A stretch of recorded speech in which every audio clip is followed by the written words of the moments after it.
할렐루야. 오늘도 위대하신 여호와를 찬양하는 우리 찬양대에 찬양 감사드리고, 우리 모두가 다 이 찬양처럼 위대하신 여호와 하나님을 나의 하나님으로 고백하는 이 시간이 되기를 바랍니다. 지난주 목요일 새벽 시간은 우리가 매일 새벽마다 성경을 통독을 하고, 그 중에서 또 우리에게 감동 주시는 한 부분을 잠시 묵상하면서 새벽 기도를 하는 순서로 진행하는데, 어느덧 구약 1독, 신약 2독 새벽 시간만 그렇게 해서 마치게 되었습니다. 그래서 책거리 기념으로 우리가 떡을 해서 새벽에 참석한 성도들과 함께 나누면서 감사하는 그런 시간을 갖기도 했습니다. 교회에서 공식적으로 성경 통독은 두 부분에서 진행이 됩니다. 새벽 기도회와 작정 밤 기도회. 새벽 기도회는 신약 2독, 구약 1독을 했고, 작정 밤 기도회는 신구약 1독을 하고 이제 구약 민수기를 읽고 있는 중입니다. 교회와 성도들의 삶 가운데 하나님의 말씀이 풍성하게 살아서 역사하시기를 축원합니다. 또 개인적으로는 2014년부터 성경 1000독 읽기 운동을 진행하고 있는데, 지금 400여 독이 학계로 나와 있습니다.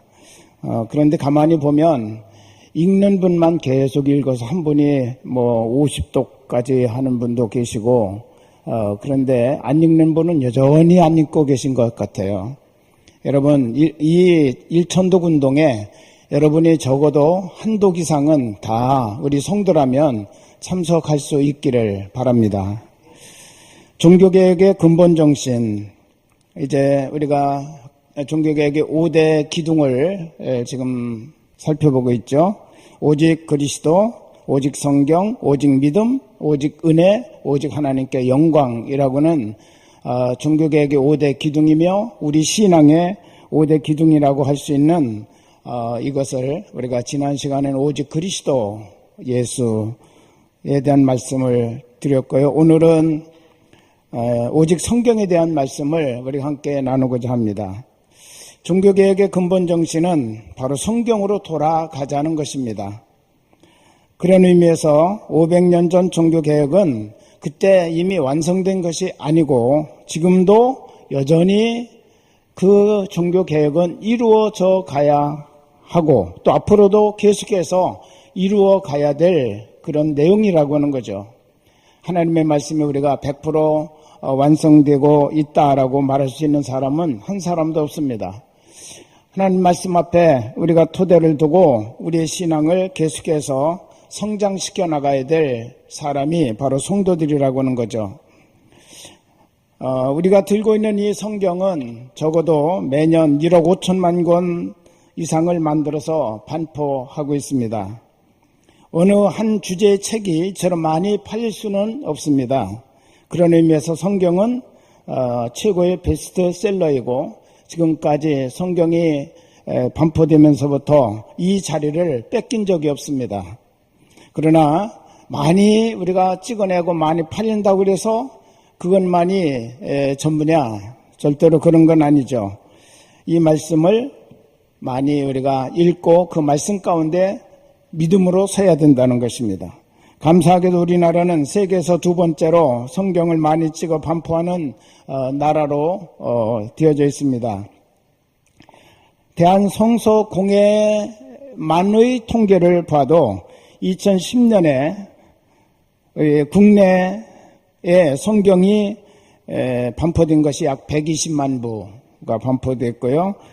또 국외로 2011년 통계를 보면 124개국에 216개 언어로 성경을 찍어서 약 550만 부를 세계로 보냈습니다. 그것이 지금 대한성서공회에서 진행하고 있는 그런 성경 반포의 내용이라는 거죠.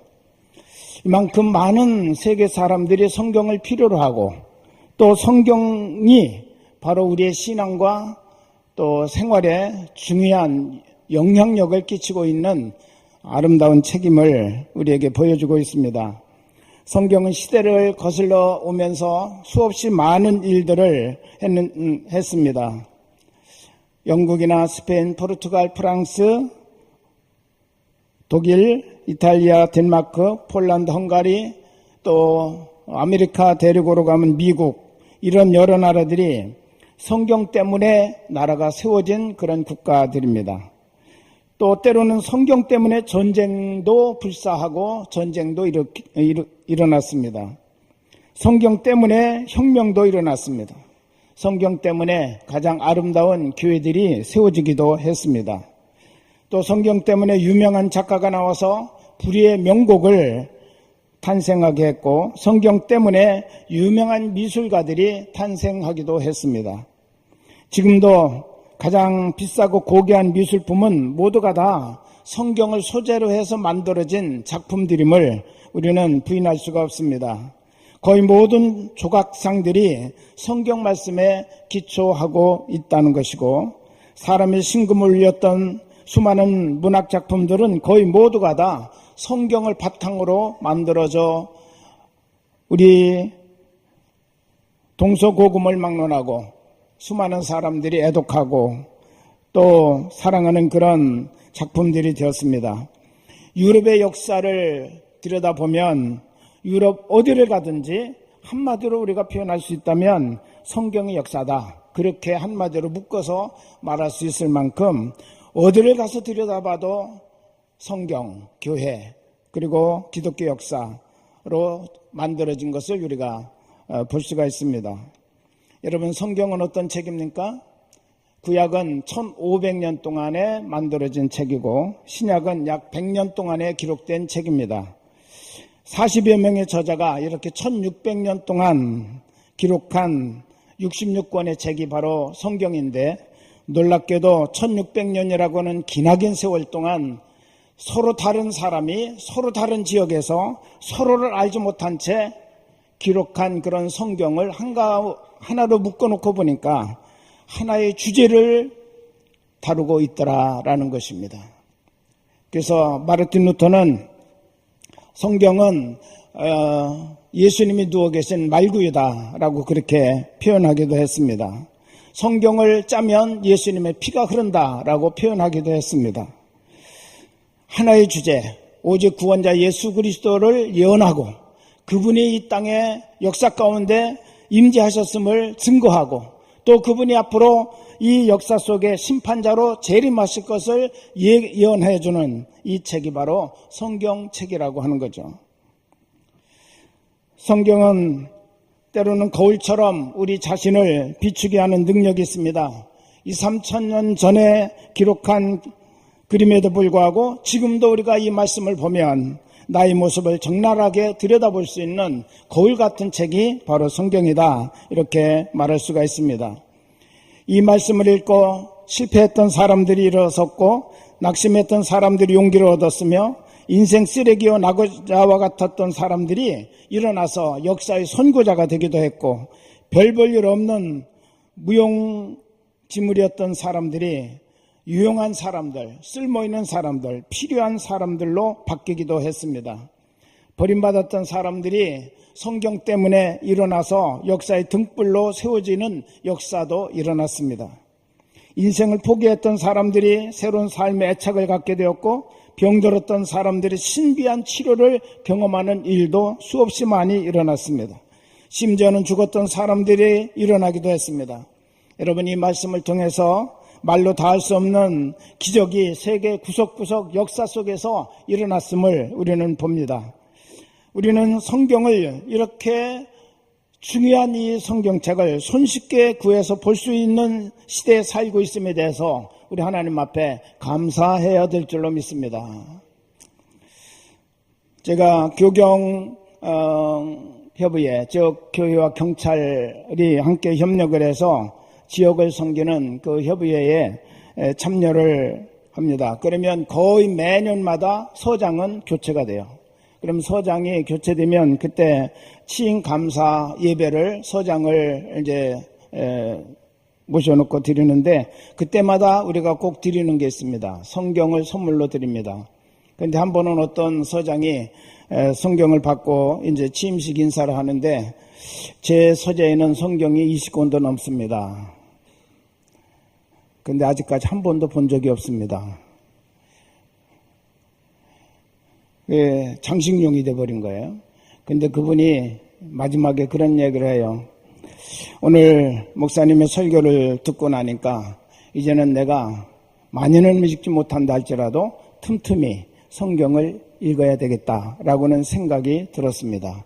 그래서 앞으로는 제가 신앙을 갖든 안 갖든 성경을 읽도록 하겠습니다. 성경을 읽다가 감동이 되면 또한 신앙도 가질 것입니다. 그렇게 이야기해서 저희들에게 또 감동을 준 그런 서장님도 계십니다.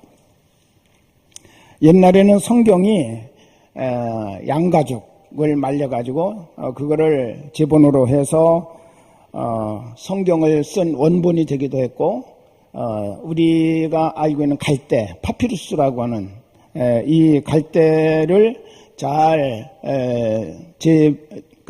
제본을 해서 종이로 사용해서 거기다가 성경을 기록해서 보관하기도 했습니다. 그러니 그 두께와 이런 것들이 얼마나 컸겠어요. 너무나 분량이 방대해서 보관하기도 불가능했습니다.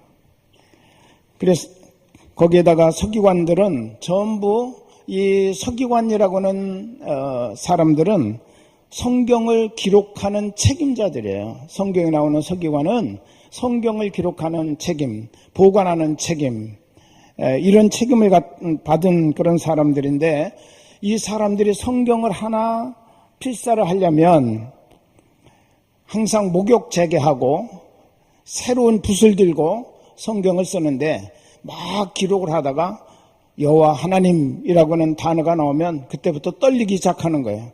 그래서 다시 가서 목욕하고 와서 새 붓으로 갈아가지고 그 여호와 하나님을 기록을 했답니다. 구약 성경에 약 7,000번이 여호와 하나님의 이름이 나오는데 그들이 한 번 성경을 필사하려면 7,000번 이상의 목욕하고 7,000개 이상의 붓을 새로 바꿔가면서 성경을 기록할 수밖에 없었다라고 하는 거죠. 그런데 이 분량이 보통 두루마리로 이렇게 말아서 보관하는데 어마어마하게 커서 창세기, 출애굽기, 레위기, 민수기, 신명기 이것을 원래는 이스라엘 사람들은 토라라고 해서 한 권처럼 생각해요. 한 권처럼 생각하는데 그 두루마리가 5두루마리예요. 그것만 해도. 그래서 나중에는 편리하도록 한 두루마리에 한 성경으로 분류를 했습니다. 그래서 창세기가 한 두루마리고 출애굽기가 한 두루마리고 레위기가 한 두루마리고 민수기가 한 두루마리, 신명기가 한 두루마리, 5두루마리예요. 그러니 39권 구약 성경을 다 쌓아놓으면 얼마나 분량이 크겠습니까? 근데 보관도 문제였어요. 이런 여러 가지 어려움들이 많이 있었고 일반 사람들은 이 성경을 읽을 수 있는 그런 기회가 그렇게 많지 않았다라고 하는 것입니다. 느헤미야서에 보면 사람들이 하나님 말씀을 듣고 싶어 했습니다. 그래서 에스라가 이제 포로에서 돌아온 이스라엘 백성들에게 내가 너희들에게 율법을 읽어주겠다, 하나님 말씀을 들려주겠다 그랬더니 사람들이 새벽부터 그 광장에 모여왔습니다. 그날 비가 엄청나게 왔대요. 그런데도 한 사람도 비 때문에 자리를 뜨지 않고 그 자리에 앉아서 하나님의 말씀을 듣는데 이런 나무 강대상을 만들어 가지고 에스라가 율법을 들고 그 자리에 섰을 때 모든 백성들이 다 일어나 손 들고 할렐루야를 외쳤답니다. 그리고 그 말씀을 한나절 동안 읽었어요. 여러분 창세기에서부터 신명기까지를 이걸 토라라고 그러는데 이 성경을 계속 에스라는 읽기만 하는 거예요. 그냥 계속 읽는데 놀랍게도 여러분 느헤미야서를 잘 보면 그때 듣던 그분들이 다 눈물 흘리며 감격했다고 그렇게 말합니다. 할렐루야. 하나님의 말씀에 갈급했던 그들이 이 하나님의 말씀을 들으면서 눈물을 흘리면서 감격하고 감동을 했다는 것입니다.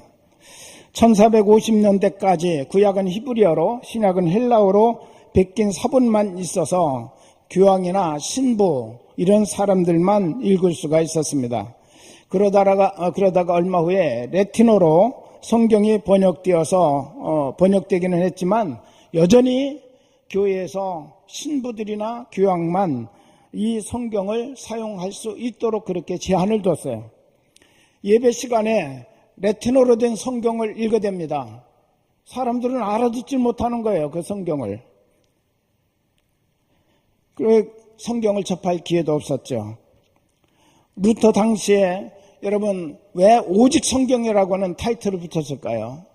오직이라고 하는 단어를 왜 붙였을까요?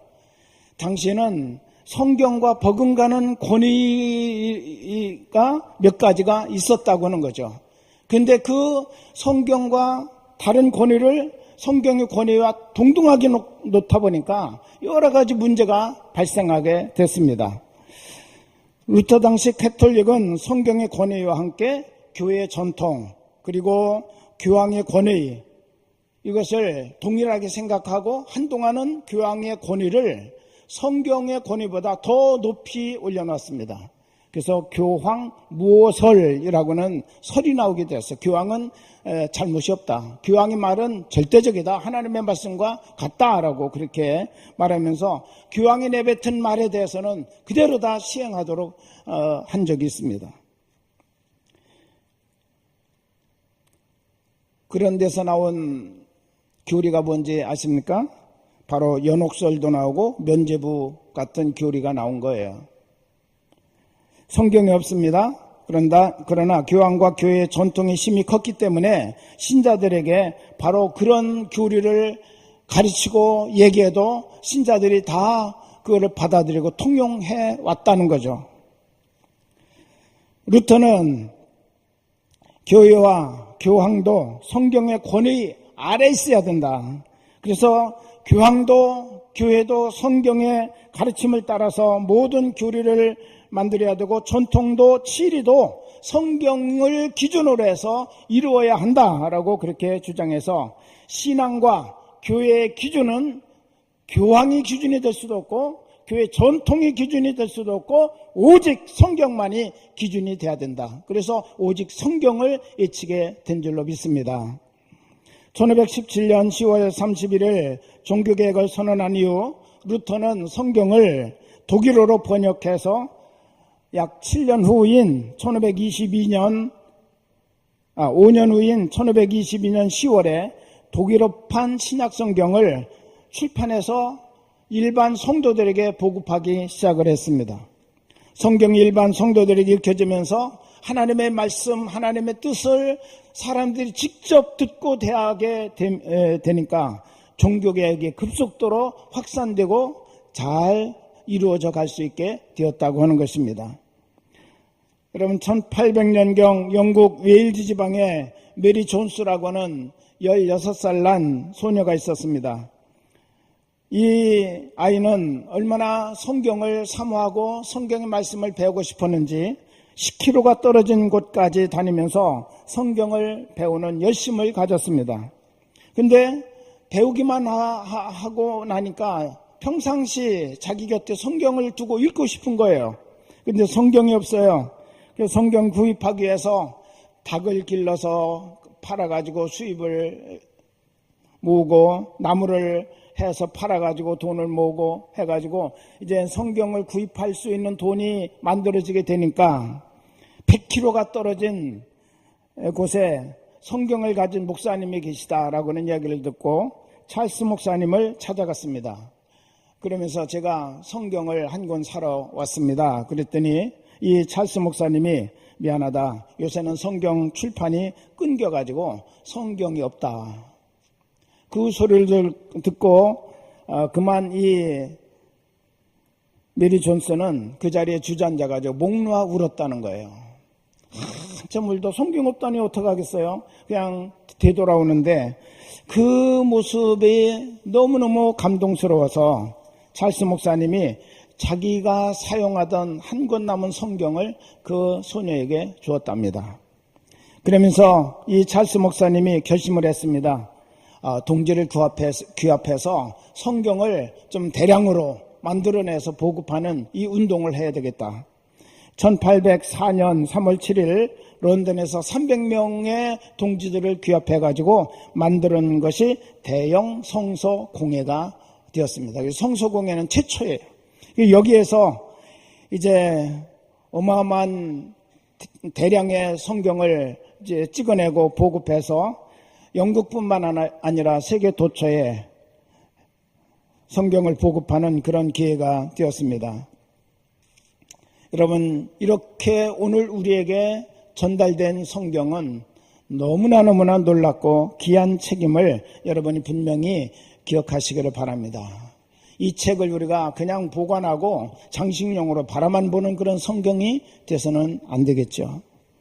시편 119편 105절을 보면 주의 말씀은 내 발의 등이요 내 길의 빛이니이다 라고 시편 기자는 고백했습니다. 내 인생의 발의 등, 내 길의 빛, 내 길의 빛이라고 하는 것은 멀리까지 내가 가야 될 방향을 볼 수 있도록 비춰주는 빛과 같은 것이고, 발의 등이라고 하는 것은 한 걸음 한 걸음 옮길 때마다 발걸음 실족하지 않도록 내 발 앞을 비춰주는 등불과 같은 것이 하나님의 말씀이다, 그렇게 고백하고 있습니다. 바로 앞을 걸어갈 때도, 먼 곳 내 삶의 목표, 가야 될 목표를 바라볼 때도 언제나 하나님은 나에게 그것을 보게 하신다는 거죠.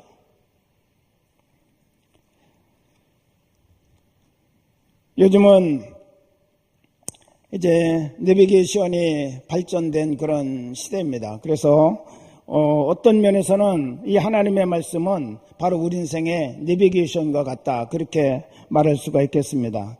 원래 이것은 군사용으로 사용하던 것인데 요즘은 편리하게 운전할 때나 일반 생활에도 사용하고 있습니다. 우리나라만큼 내비게이션이 발달한 나라도 없습니다. 미국도 프랑스도 또 자동차의 나라라고 하는 독일도 이 부분에 대해서는 비교가 되지 않는다고 합니다. 목적지를 정해놓으면 거리, 시간, 코스, 속도, 방향 모두를 안내하기 시작합니다. 현재 속도를 알려주고 과속 여부도 알려주고 과속 사진 찍히는 것도 미리 신호를 주어서 피하기도 하고, 앞으로 얼마쯤 가서 오른쪽으로 가야 하는지, 유턴해야 하는지 미리 다 알려줍니다. 휴게소가 얼마 남았는지, 또 주유소가 어디에 있는지 이런 것까지 세밀하게 안내를 해줍니다. 잘못된 길로 들어서면 또 다른 길을 탐색해서 금방 알려주는데, 수십 번 잘못 가도 절대 큰 소리 치거나 핀잔 주지 않습니다. 설령 길을 잃어버린다 해도 몇 번이고 다시 반복해서 기어코 목적지에 도착해야 끝이 나는 것이 내비게이션이죠. 그래서 처음 가는 길도 내비게이션과 함께라면 두렵지 않습니다.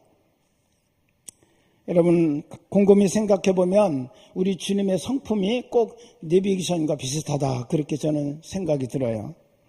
짜증도 내지 않으시고 오래 참으시고 기다리시고 다시 가르쳐 주시고 용납하시는 주님의 그 아름다운 성품이 내비게이션과 비슷한 것 같아요.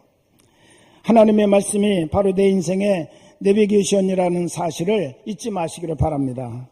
내 인생을 인도하시는 참 안내자, 그분은 바로 하나님의 말씀입니다.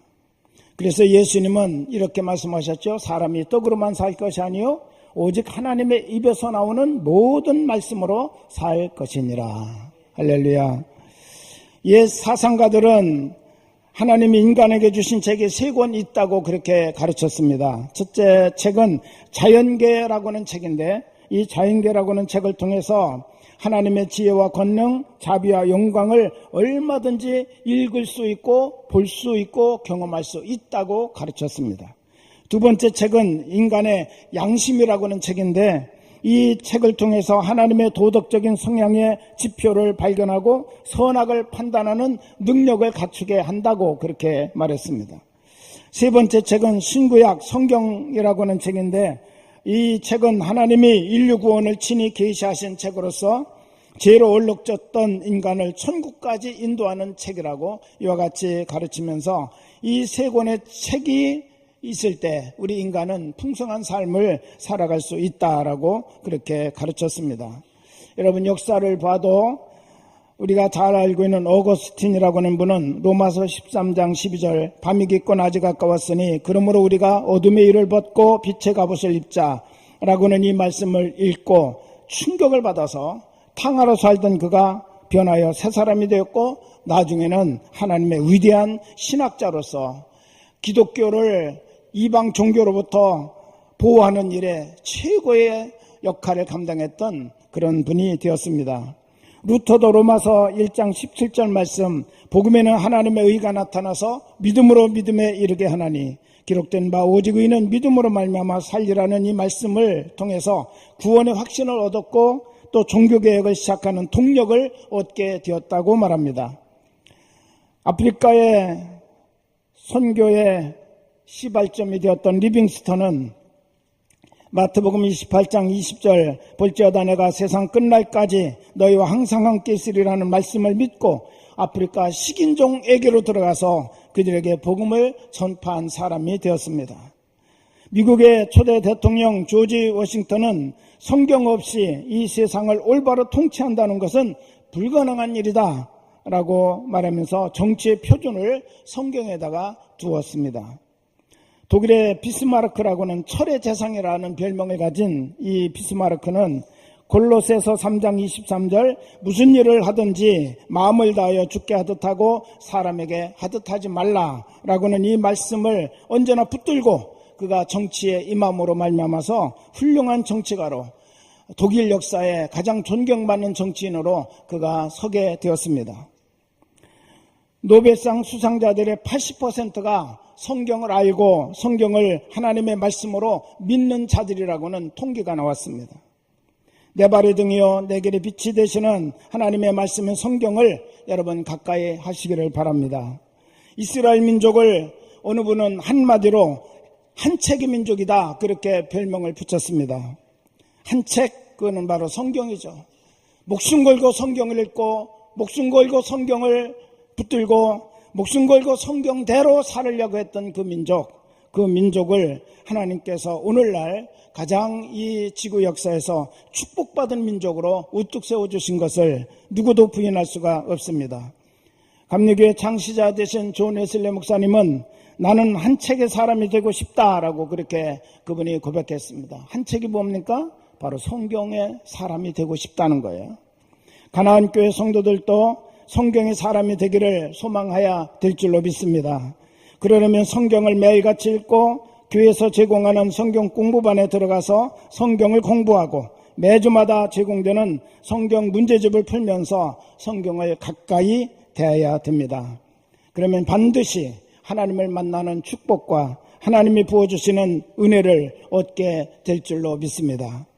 성경은 저와 여러분을 위한 하나님의 이야기입니다. 그 말씀이 내 안에 역사하도록 맡기기만 하면 성령께서 나를 새로운 사람으로 만들어 갈 것입니다.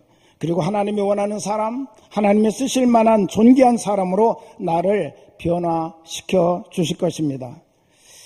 감리교 신앙고백 제4조에 보면 이렇게 고백하고 있습니다. 우리는 성령의 감동으로 기록된 하나님의 말씀인 성경이 구원에 이르는 도리와 신앙생활의 충분한 표준이 됨을 믿습니다. 할렐루야.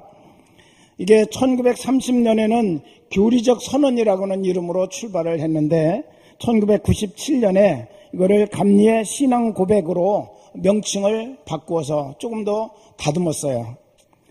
우리는 하나님의 말씀은 성령의 감동으로 기록된 것이고 성경은 바로 성령의 감동으로 기록된 하나님의 말씀인 것을 믿는다는 거죠. 그리고 이 성경은 구원의 표준, 구원의 도리를 가리키는 것이고 신앙생활에 충분한 표준이 된다. 다른 것 필요 없다. 성경을 기초로 해서 우리가 신앙생활을 살면 하나님께서 가장 멋있는 믿음의 사람으로 살아왔구나라고 우리를 인정해 줄 수 있는 충분한 표준이 된다라고 그렇게 우리가 믿음을 고백하고 있는 것입니다.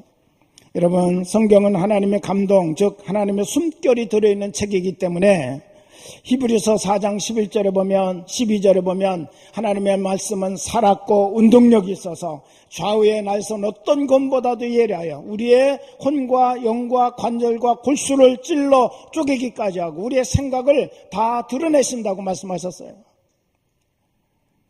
하나님의 말씀은 하나님의 숨결이 들어있기 때문에 살았고 운동력이 있습니다. 그래서 우리를 고치시고 우리를 변화시키시고 우리를 새롭게 하시고 우리를 정말 하나님 기뻐하는 거룩한 사람으로 우리를 만들어 나가는 능력이 있는 하나님의 말씀이라는 것을 믿으시기를 바랍니다. 구원을 주시는 하나님의 지혜가 그 속에 있습니다. 또 우리의 삶을 교훈해 주시고 책망하시고 바르게 해주시고 의로 교육하기에 유익한 그런 말씀이 바로 성경 말씀이라고 말씀하고 있습니다. 또 우리를 하나님의 사람으로 온전하게 성숙시켜 주신다라고 그렇게 말씀합니다. 17절에 보니까 우리가 예수 믿으면 하나님의 사람이 됩니다. 그런데 하나님의 사람으로 그냥 머물러 있지 말라는 것입니다. 온전하게 되어라 라고 말씀하시는데 온전하게 된다라고 하는 말은 성숙한 인격, 성숙한 신앙으로 자라가라 라고는 뜻이에요. 구원받은 하나님의 사람이 온전한 사람으로 성숙되려면 뭐가 필요합니까? 하나님의 말씀이 필요하다는 거죠. 이 하나님의 말씀을 먹고 그 말씀을 배우고 그 말씀을 붙들고 살아가게 될 때 우리의 신앙이 성숙되어진다. 어디까지 성숙되어집니까? 모든 선한 일을 행할 능력을 갖추게 된다는 것입니다. 할렐루야. 여러분, 이 성경을 오늘 14절에 말씀하고 있습니다. 너는 배우고 확신한 일에 거하라. 하나님의 말씀을 배우고 그 말씀의 확신 가운데 거하라. 우리 한번 같이 하실까요? 너는 배우고 확신한 일에 거하라. 할렐루야. 기도하겠습니다.